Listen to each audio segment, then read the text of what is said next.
ഒരു ഇംഗ്ലീഷുകാരി ഇസ്ലാം സ്വീകരിച്ച കഥ അവന് വിവരിക്കുന്നുണ്ട്. എന്റെ ക്യാമ്പസിൽ ഞാനായിരുന്നു ഏറ്റവും സുന്ദരിയായ പെണ്ണ്. ഞാൻ എന്റെ ക്യാമ്പസിലേക്ക് കയറിയാൽ ആ ക്യാമ്പസിലുള്ള എല്ലാ ആണുങ്ങളുടെയും മോന്ത എന്റെ മുഖത്തായിരിക്കും. അതുകൊണ്ട് തന്നെ എനിക്ക് നല്ല അഹങ്കാരം ഉണ്ടായിരുന്നു. എന്റെ സൗന്ദര്യത്തെക്കുറിച്ച് ഞാൻ ബോധവതിയായിരുന്നു. ആ ക്യാമ്പസിലുള്ള ഒരു വക അറിയപ്പെട്ട യുവാക്കൾ മുഴുവനും ഡേറ്റിങ്ങിന് വേണ്ടി എന്നോട് കെഞ്ചിയിട്ടുണ്ട്. ഞാൻ അവരെ നിരസിച്ചിട്ടുമുണ്ട്. എല്ലാ ആണുങ്ങളും അവർക്കൊക്കെ ഞാനൊരു വീക്ക്നെസ് ആയിരുന്നു. പക്ഷേ എന്റെ മുൻധാരണ ഒരു ദിവസം തിരുത്തപ്പെട്ടു. താഴത്തെ നിലയിൽ നിന്ന് മുകളിലത്തെ നിലയിലേക്ക് പോകാൻ ഞാൻ ലിഫ്റ്റിലേക്ക് കയറിയപ്പോ സാധാരണ പോലെ അവിടെ ഒരുപാട് ആണുങ്ങൾ, ഒരുപാട് പുരുഷന്മാരുണ്ടായിരുന്നു. ആ പുരുഷന്മാരെ മുഴുവനും എന്നെ നോക്കാൻ തുടങ്ങി. അല്പസമയം കഴിയുന്നതിന്റെ മുന്നേ ഞാനൊരു കാര്യം ശ്രദ്ധിച്ചു. അതിന്റെ ഒരു മുഖം മാത്രം താഴ്ന്നിരുന്നു. ഞാൻ ആ യുവാവിനെ നോക്കി. അയാളുടെ മുഖം ചാരിയിലേക്ക് നോക്കി നിൽക്കുന്നു. താടിരോമങ്ങൾ തൂങ്ങി നിൽക്കുന്നുണ്ട് അയാളുടെ മുഖത്ത്. വസ്ത്രധാരണയിൽ എന്തൊക്കെയോ വ്യത്യാസമുണ്ട്. ആ യുവാവിന്റെ ചുണ്ടുകളിൽ എന്തോ മന്ത്രിക്കുന്നുണ്ട്. ആരോഗ്യ ദൃഢഗാത്രനായ സുന്ദരനായ സുമുഖനായ യുവാവ്. എന്റെ മനസ്സ് അസ്വസ്ഥമായി. എന്തുകൊണ്ട് ഇയാൾ എന്നെ നോക്കുന്നില്ല? എന്തുകൊണ്ട് ഇയാളുടെ ശ്രദ്ധ പിടിച്ചു പറ്റാൻ എനിക്ക് കഴിയുന്നില്ല? ഞാൻ ഒരുപാട് ഗോഷ്ഠികൾ അയാളുടെ അടുത്തേക്ക് ഞാൻ നീങ്ങി നിന്നു. ഒരുപാട് ചലിച്ചു നോക്കി. അവസാനം അസ്വസ്ഥയായിക്കൊണ്ട് ഞാൻ ലിഫ്റ്റിൽ നിന്ന് ഇറങ്ങി നടന്നു. ഞാനൊന്ന് തീരുമാനിച്ചു, ഇയാളെ കുറിച്ച് എനിക്ക് പഠിക്കണം. ആരാണ് ഈ മനുഷ്യൻ? ഇത്രയും സുന്ദരിയായ ഒരു പെണ്ണ് അടുത്തു വന്ന് നിന്ന് ഗോഷ്ഠികൾ കാണിച്ചിട്ടും ശ്രദ്ധ പിടിച്ചു പറ്റാൻ ശ്രമിച്ചിട്ടും ഒരു വട്ടം പോലും നോക്കാതെ തന്റെ കണ്ണിനെ നിയന്ത്രിക്കാൻ മാത്രം പ്രാപ്തിയുള്ള ഈ യുവാവ് ആരാ? എനിക്കൊന്ന് പഠിക്കണം അവനെ കുറിച്ച്. അങ്ങനെ ആ യുവാവ് പഠിക്കുന്ന ഡിപ്പാർട്ട്മെന്റിൽ ഞാൻ ചുറ്റിത്തിരിയാൻ തുടങ്ങി. ഞാനൊന്ന് തീരുമാനിച്ചു, ഇയാളെ കുറിച്ച് എനിക്ക് പഠിക്കണം. ആരാണ് ഈ മനുഷ്യൻ? ഇത്രയും സുന്ദരിയായ ഒരു പെണ്ണ് അടുത്തു വന്ന് നിന്ന് ഗോഷ്ഠികൾ കാണിച്ചിട്ടും ശ്രദ്ധ പിടിച്ചു പറ്റാൻ ശ്രമിച്ചിട്ടും ഒരു വട്ടം പോലും നോക്കാതെ തന്റെ കണ്ണിനെ നിയന്ത്രിക്കാൻ മാത്രം പ്രാപ്തിയുള്ള ഈ യുവാവ് ആരാ? എനിക്കൊന്ന് പഠിക്കണം അവനെ കുറിച്ച്. അങ്ങനെ ആ യുവാവ് പഠിക്കുന്ന ഡിപ്പാർട്ട്മെന്റിൽ ഞാൻ ചുറ്റിത്തിരിയാൻ തുടങ്ങി. എനിക്ക് അവരോടൊന്ന് സംസാരിക്കണമെന്നുണ്ടായിരുന്നു. പക്ഷേ എന്റെ മനസ്സിനെ സംബന്ധിച്ചില്ല. എന്റെ ഹൃദയത്തിന് അതിന് ധൈര്യം കിട്ടിയില്ല. ഏത് പുരുഷനോടും സംസാരിക്കാനുള്ള ധൈര്യം എനിക്കുണ്ടായിരുന്നു. കാരണം എനിക്കറിയാം അവരൊക്കെ ഞാൻ സംസാരിച്ചാൽ എന്നോട് സംസാരിക്കും.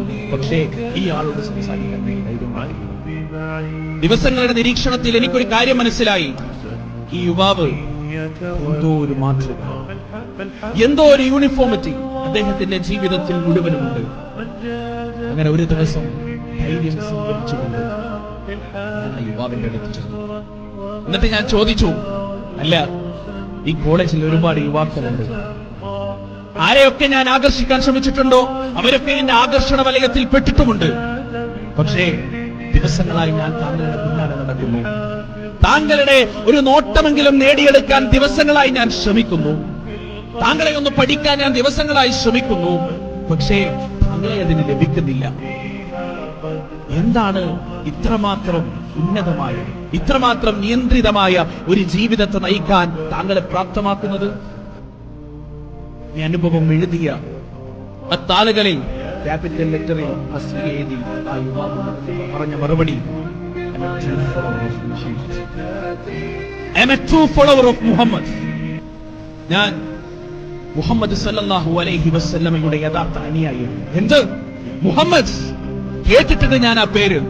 മീഡിയകളിലൂടെ സ്ത്രീലമ്പടനായി, വാളിന്റെ പ്രതീകമായി മീഡിയകൾ ചിത്രീകരിക്കുന്ന മുഹമ്മദിനെ ഞാൻ കേട്ടിട്ടുണ്ട്. പക്ഷേ ഇത്തരത്തിൽ ഉന്നതന്മാരായ, ഉദാത്തന്മാരായ, നിയന്ത്രണമുള്ള മനസ്സുകളുള്ള യുവാക്കളെ സൃഷ്ടിച്ചെടുത്ത ഒരു മഹാവിപ്ലവകാരിയായ മുഹമ്മദിനെ ഞാൻ അറിഞ്ഞിട്ടില്ല. ചരിത്രത്തിൽ എവിടെയും ഞാൻ വായിച്ചിട്ടില്ല. തീരുമാനിച്ച് ഞാൻ പഠിക്കും ഞാൻ മുഹമ്മദിനെ കുറിച്ച്. ആരാണ് മുഹമ്മദ് എന്നെനിക്ക് പഠിക്കണം. അങ്ങനെ മുഹമ്മദിന്റെ ബയോഗ്രഫി ഞാൻ പരിശോധിച്ചു. സല്ലല്ലാഹു അലൈഹി വസല്ലം അദ്ദേഹത്തിന്റെ ചരിത്രം ഞാൻ പഠിച്ചു. ഓരോ താളുകൾ കഴിയുമ്പോഴും ഈ ലോകത്തിന്റെ മുകളിൽ ഞാൻ ഏറ്റവും കൂടുതൽ സ്നേഹിക്കുന്ന, ഞാൻ ഏറ്റവും കൂടുതൽ ആദരിക്കുന്ന, ഞാൻ ഏറ്റവും കൂടുതൽ ബഹുമാനിക്കുന്ന ഒരു വ്യക്തിത്വമായി മുഹമ്മദ് മാറുകയായിരുന്നു. അവസാനം ഞാൻ ആ യുവാവിന്റെ അടുത്ത് ചെന്ന് നിന്നു. എനിക്കും വേണം, എനിക്കുമാകണം, എനിക്കുമായി മാറണം. ആ പ്രിയപ്പെട്ട പ്രവാചകന്റെ ഒരു അനുയായിയായി എനിക്കും ഇനിയുള്ള ജീവിതകാലം കഴിഞ്ഞുകൂട്ടണം. ഞാൻ എന്ത് ചെയ്യണമെന്ന് പറഞ്ഞപ്പോ അവൻ പറഞ്ഞു തന്നു, അശ്ഹദു അല്ലാ ഇലാഹ ഇല്ലല്ലാഹ് വ അശ്ഹദു അന്ന മുഹമ്മദർ റസൂലുള്ളാഹ് എന്ന സത്യകലിമത്ത് എനിക്ക് പറഞ്ഞു തന്നു. ഇന്ന് ഞാൻ മുഹമ്മദ് സല്ലല്ലാഹു അലൈഹി വസല്ലമയുടെ ഒരു യഥാർത്ഥ അനുയായി. ഒരു സ്ത്രീയുടെ വാക്കില്ല. പാശ്ചാത്യ രാജ്യത്ത് നിന്ന് കപടമായ സ്വാതന്ത്ര്യത്തെ ചവറ്റുകൊട്ടയിലേക്ക് വലിച്ചെറിഞ്ഞുകൊണ്ട് യഥാർത്ഥ സ്വാതന്ത്ര്യത്തിന്റെ പാതയിലേക്ക് പ്രവാചകൻ സല്ലല്ലാഹു അലൈഹി വസല്ലമയുടെ അനുയായിത്വത്തിലേക്ക് നടന്നെടുക്കുന്ന ആയിരക്കണക്കിന് സ്ത്രീവർഗത്തെ പ്രതിനിധീകരിക്കുന്ന വാക്കുകളാണിത്.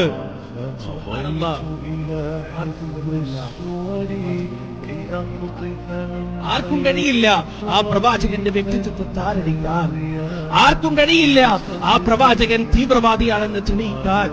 ആർക്കും കഴിയില്ല ആ പ്രവാചകൻ ഭീകരവാദിയാണെന്ന് തെളിയിക്കാൻ. ആർക്കും കഴിയില്ല വസ്തുനിഷ്ഠമായി ആ പ്രവാചകൻ സല്ലല്ലാഹു അലൈഹി വസല്ലമ സ്ത്രീലംബടനാണെന്ന് ചിത്രീകരിക്കാൻ. ആർക്കും കഴിയില്ല ആ പ്രവാചകൻ പണത്തിനു വേണ്ടിയും സമ്പത്തിനു വേണ്ടിയും അധികാരത്തിനു വേണ്ടിയും സ്വാധീനത്തിനു വേണ്ടിയും സ്ത്രീകൾക്ക് വേണ്ടിയും കപടമായ പ്രവാചകത്വം അവകാശപ്പെട്ട വ്യക്തിയാണെന്ന് ചരിത്രത്തിന്റെ താളുകളിൽ നിന്ന് തെളിവുകൾ ഉദ്ധരിച്ചുകൊണ്ട് പറയാൻ, സ്ഥാപിക്കാൻ, തെളിയിക്കാൻ ഭൂലോകത്തുള്ള ഒരു മനുഷ്യനും സാധ്യമല്ല എന്നത് നാളിതുവരെയുള്ള ചരിത്രം സാക്ഷിയാണ്.